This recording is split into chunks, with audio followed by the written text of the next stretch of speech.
Stories shape our thoughts and actions. When we advocate for change, it's not just about facts and figures. We need to communicate strategically to shift how people think, feel, and act.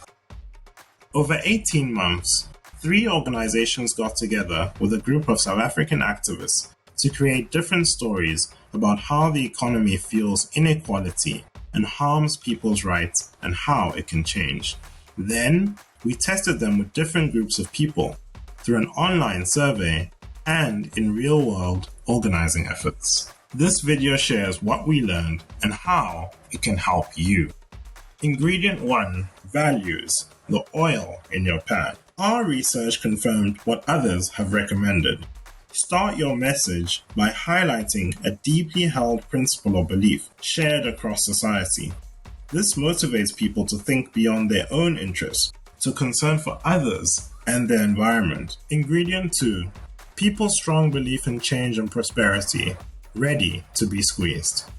We found that people believe very strongly in the possibility of change because of the richness South Africa has to offer. To maintain the sense of hope, offer solutions that involve everyone, not just people with power. So instead of saying, inequality will be fixed when politicians share the money, try saying, it's up to us to demand a better distribution of resources. Ingredient 3, a positive tone adds sweetness. The tone is the emotion we make people feel.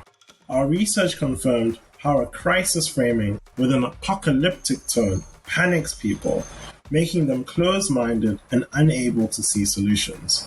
An effective tone motivates people to act. So instead of saying, our country finds itself at the edge of a cliff, try saying, if we work together, our kids can have the bright futures they deserve. Ingredient 4, negations. Keep them away from your kitchen. Existing research has proven that devoting time to disprove things is not a good strategy. It only makes the original belief more prominent in people's minds. Like when someone says, don't think of an elephant, it's impossible not to. So instead of saying things like, it's not true that income support for unemployed people is bad for the economy, try saying, money spent by people receiving income support circulates through the economy. It generates income for businesses which spend that income on wages. Ingredient 5, a good explanation. Your best meat or tofu. Existing research shows that a good explanation identifies the systemic cause of a problem. This prompts people to connect the dots between individual issues. Explanations are also more effective when they unpack who is behind the problem and how, showing a series of logical steps. For example, when governments borrow money from the International Monetary Fund, it comes with strings attached. Governments might be forced to cut public budgets, for example. This affects public services like schools and hospitals. To compensate, women have to do more unpaid care work, like looking after children or caring for sick family members, thus reducing opportunities for them to earn an income. This is how austerity worsens gender inequality.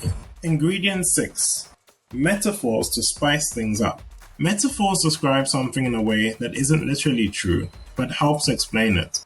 A good metaphor will strengthen your explanation, helping people get a better sense of a complex issue by comparing it to something they're already familiar with.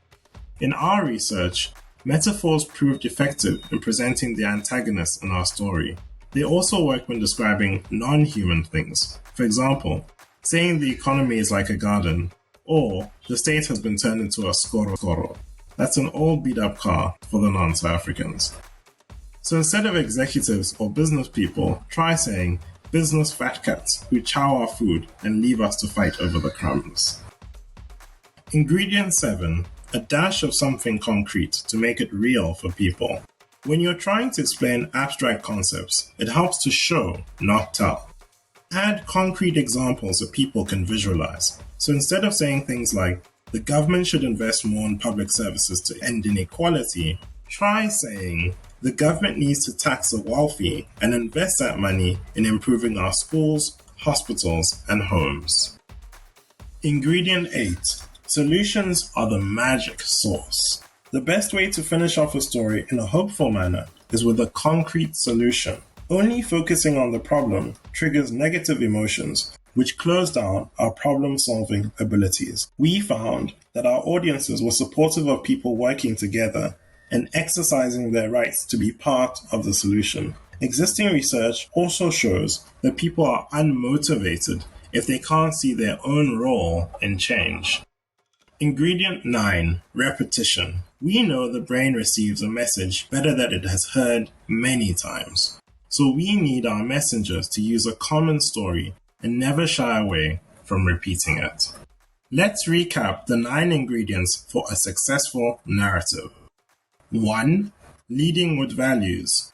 2. Squeezing people's belief in change. 3. A positive tone. 4. Staying away from negation. 5. A good explanation. 6. Spicing things up with metaphors. 7. A dash of realness where needed. 8. Finishing things off with a solution. 9. Repeat, repeat, repeat. Bon appetit!